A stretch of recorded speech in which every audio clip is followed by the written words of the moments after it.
ஜெயஸ்ரீ நேயர்களுக்கு வணக்கம். எந்த தொகுதியில் எந்த வேட்பாளர் எத்தனை வாக்குகள் வித்தியாசத்தில் வெற்றி பெற்றிருக்காரு அப்படிங்கிற ஒரு விஷயம் எல்லாருக்குமே தெரிஞ்சிருக்குமான்னு கேட்டால் கண்டிப்பாக கிடையாது. ஸோ அந்த வீடியோ தான் இன்னைக்கு அந்த விஷயத்தை தான் நம்ம இன்னைக்கு இந்த வீடியோவில் பார்க்க போகிறோம். சென்னை மாவட்டத்தினுடைய 16 தொகுதிகளில் எந்த கட்சியினுடைய எந்த வேட்பாளர் அதிகமான வாக்குகள் பெற்று முன்னிலை இருக்காரு, மற்ற எந்தெந்த கட்சிகள் எத்தனை வாக்குகள் பெற்றிருக்கு அப்படிங்கிறத பற்றி தான் நம்ம இன்னைக்கு இந்த வீடியோவில் பார்க்க போகிறோம். ஸோ வீடியோ ரொம்ப இன்ட்ரெஸ்டிங்காக இருக்கும், ரொம்ப யூஸ்ஃபுல்லாகவும் இருக்கும். ஸோ மறக்காமல் இந்த வீடியோ ஃபுல்லாக பாருங்கள். அதுக்கு முன்னாடி ஜெயஸ்ரீ சேனலை சப்ஸ்கிரைப் பண்ணிடுங்க.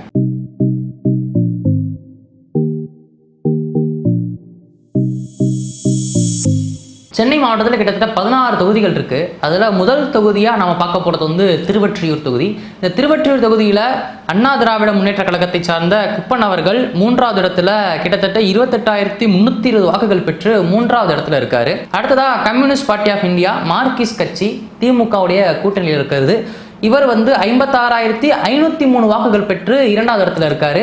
திருவொற்றியூர் தொகுதியினுடைய வெற்றி வேட்பாளராக தமிழக வெற்றி கழகத்தை சார்ந்த செந்தில்குமார் அவர்கள் 53,564 வாக்குகள் மற்ற கட்சிகளை விட அதிகமாக பெற்று 1,10,1067 வாக்குகள் பெற்று திருவொற்றியூர் தொகுதியினுடைய வெற்றி வேட்பாளராக இருக்கார்.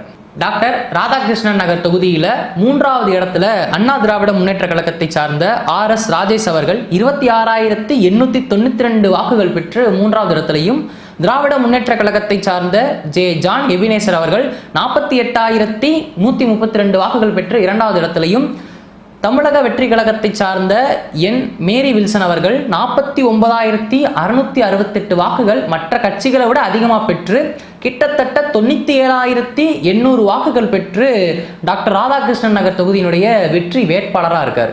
கொளத்தூர் தொகுதி, அதாவது மு.க. ஸ்டாலின் அவர்களுடைய ஒரு மிக பெரும் சக்தி வாய்ந்த தொகுதி. அந்த தொகுதியில் 3வது இடத்துல அண்ணா திராவிட முன்னேற்ற கழகத்தை சார்ந்த பி. சந்தன கிருஷ்ணன் அவர்கள் 18,430 வாக்குகள் பெற்று 3வது இடத்திலும், 2வது இடத்துல யாரும் எதிர்பார்க்காத ஒரு விஷயமா நடந்திருக்கு அப்படின்னு சொல்லி ஆகணும். திராவிட முன்னேற்ற கழகத்தை சார்ந்த திமுகவின் தலைவர் மு.க. ஸ்டாலின் அவர்கள் 74,202 வாக்குகள் பெற்று 2வது இடத்துல இருக்காரு.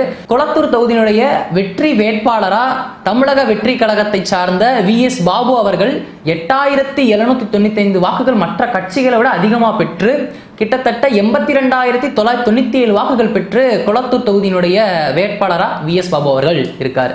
VS பாபு அப்படின்னு சொன்னோம்னா இப்போ எல்லாருக்கும் தெரியுது இதுதான், இந்த எமோஜி தான் எல்லாருக்கும் தெரியுது.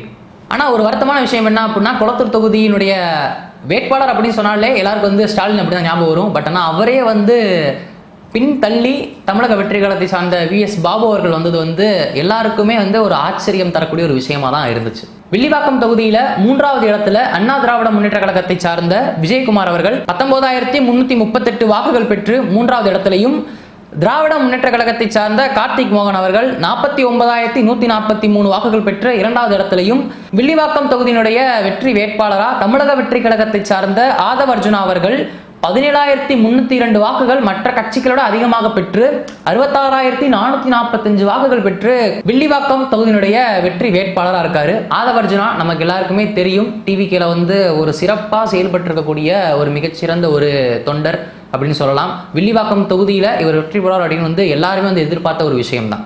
ஆதவ் அர்ஜுனா அப்படின்னு சொல்லும்போது எனக்கு ஒரு சின்ன விஷயம் தோணுது. அதாவது இவர் குடும்பத்தை சேர்ந்த 3 நபர்கள் இந்த தொகுதியில் வெற்றி வேட்பாளராக இருக்காரு.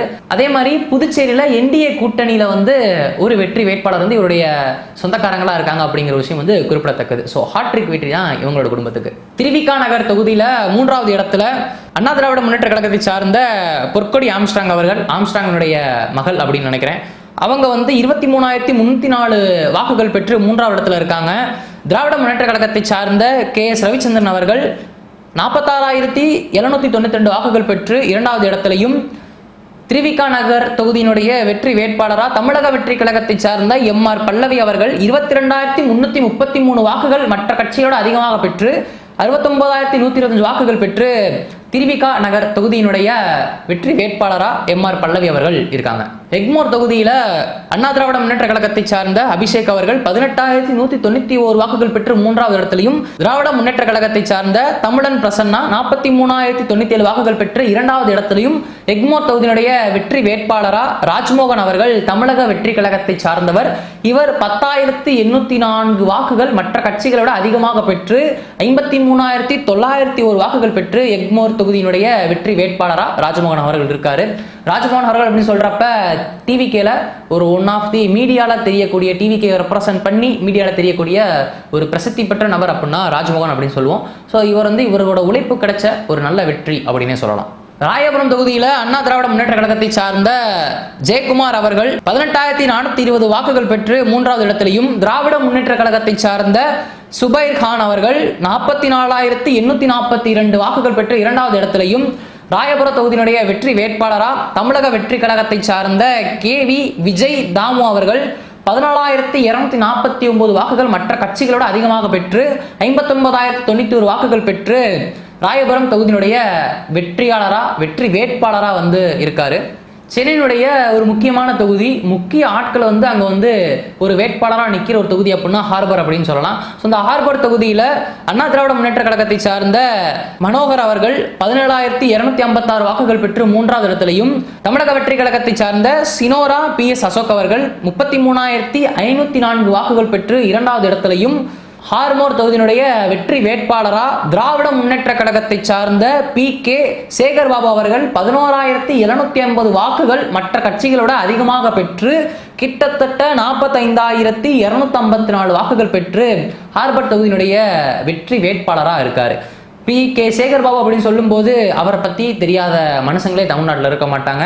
அவருடைய கட்சி பணிகள் அப்படிங்கிற விஷயம் டிஎம்கேல அதிக அளவில் இருக்கு. சேப்பாக் திருவல்லிக்கேணி தொகுதியில் அண்ணா திராவிட முன்னேற்ற கழகத்தை சார்ந்த ஆதி ராஜாராம் அவர்கள் 16,507 வாக்குகள் பெற்று 3வது இடத்திலையும், தமிழக வெற்றி கழகத்தை சார்ந்த செல்வம் அவர்கள் 55,852 வாக்குகள் பெற்று 2வது இடத்திலையும், சேப்பாக் திருவல்லிக்கேணி தொகுதியினுடைய வெற்றி வேட்பாளரா திராவிட முன்னேற்ற கழகத்தை சார்ந்த உதயநிதி ஸ்டாலின் துணை முதலமைச்சராக இருந்தவர். இவர் 7,140 வாக்குகள் மற்ற கட்சிகளை விட அதிகமாக பெற்று கிட்டத்தட்ட 62,992 வாக்குகள் பெற்று சேப்பாக் திருவல்லிக்கேணி தொகுதியினுடைய வெற்றி வேட்பாளராக உதயநிதி ஸ்டாலின் அவர்கள் இருக்காரு.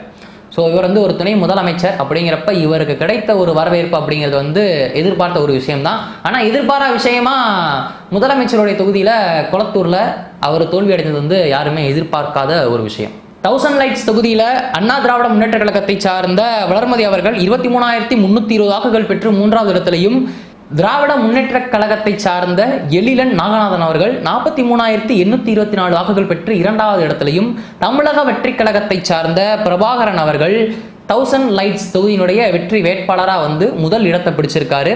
இவர் 15,141 வாக்குகள் மற்ற கட்சிகளை விட அதிகமாக பெற்று 58,965 வாக்குகள் பெற்று 1000 லைட்ஸ் தொகுதியினுடைய வெற்றி வேட்பாளராக இருக்கார். அண்ணாநகர் தொகுதியில் அண்ணா திராவிட முன்னேற்ற கழகத்தை சார்ந்த கோகுல இந்திரா அவர்கள் 34,382 வாக்குகள் பெற்று 3வது இடத்திலையும், திராவிட முன்னேற்ற கழகத்தை சார்ந்த சித்திரராசா அவர்கள் 50,012 வாக்குகள் பெற்று 2வது இடத்திலையும், அண்ணாநகர் தொகுதியினுடைய வெற்றி வேட்பாளராக தமிழக வெற்றி கழகத்தை சார்ந்த ராம்குமார் அவர்கள் 21,363 வாக்குகள் மற்ற கட்சிகளோடு அதிகமாக பெற்று 71,325 வாக்குகள் பெற்று அண்ணாநகர் தொகுதியினுடைய வெற்றி வேட்பாளராக இருக்கார். விருகம்பாக்கம் தொகுதியில் அண்ணா திராவிட முன்னேற்ற கழகத்தை சார்ந்த விருகை VN ரவி அவர்கள் 38,767 வாக்குகள் பெற்று 3வது இடத்திலையும், திராவிட முன்னேற்ற கழகத்தை சார்ந்த பிரபாகர ராஜா அவர்கள் 49,006 வாக்குகள் பெற்று 2வது இடத்திலையும், விருகம்பாக்கம் தொகுதியினுடைய வெற்றி வேட்பாளரா தமிழக வெற்றி கழகத்தை சார்ந்த சபரிநாதன் அவர்கள் 27,086 வாக்குகள் மற்ற கட்சிகளுடைய அதிகமாக பெற்று 76,092 வாக்குகள் தமிழக வெற்றி கழகத்தை சார்ந்த சபரிநாதன் அவர்கள் அதிகமாக முன்னிலையில விருகம்பாக்கம் தொகுதியினுடைய வெற்றி வேட்பாளராக இருக்காரு. சைதாப்பேட் தொகுதியில் அம்மா மக்கள் முன்னேற்ற கழகத்தை சார்ந்த செந்தமிழன் அவர்கள் 17,839 வாக்குகள் பெற்று 3வது இடத்திலையும், திராவிட முன்னேற்ற கழகத்தை சார்ந்த சுப்பிரமணியன் அவர்கள் 52,691 வாக்குகள் பெற்று 2வது இடத்திலையும், தமிழக வெற்றி கழகத்தை சார்ந்த அருள் பிரகாசம் அவர்கள் 28,514 வாக்குகள் மற்ற கட்சிகளை விட அதிகமாக பெற்று அந்த தொகுதியிலேயே அதிகமான, அதாவது 81,205 வாக்குகள் பெற்று சைதாப்பேட் தொகுதியினுடைய வெற்றி வேட்பாளரா அருள் பிரகாசம் அவர்கள் இருக்கார். மயிலாப்பூர் தொகுதியில பாரத ஜனதா கட்சியை சார்ந்த தமிழிசை சவுந்தரராஜன் அவர்கள் 32,328 வாக்குகள் பெற்று 3வது இடத்துல இருக்காங்க. இவங்க வந்து ஏடிஎம்கேட கூட்டணி வச்சிருக்கிறது அப்படின்னு நமக்கு எல்லாருக்குமே தெரியும். இரண்டாவது இடத்துல திராவிட முன்னேற்ற கழகத்தை சார்ந்த வேலு அவர்கள் 41,098 வாக்குகள் பெற்றிருக்காரு. தமிழக வெற்றி கழகத்தை சார்ந்த வெங்கடரமன் அவர்கள் 28,972 வாக்குகள் மற்ற கட்சிகளை விட அதிகமாக பெற்று இந்த தொகுதியில், அதாவது மயிலாப்பூர் தொகுதியில 70,070 வாக்குகள் பெற்று மயிலாப்பூர் தொகுதியினுடைய வெற்றி வேட்பாளராக இருக்காரு. அடுத்ததான் சென்னையினுடைய ஒரு மிகப்பெரிய ஹாட்டான ஒரு தொகுதினே சொல்லலாம். எல்லா மக்களாலும் எதிர்பார்க்கப்படக்கூடிய ஒரு தொகுதி அப்படின்னா இதுதான். அது என்ன தொகுதி அப்படின்னா பெரம்பூர் தொகுதி.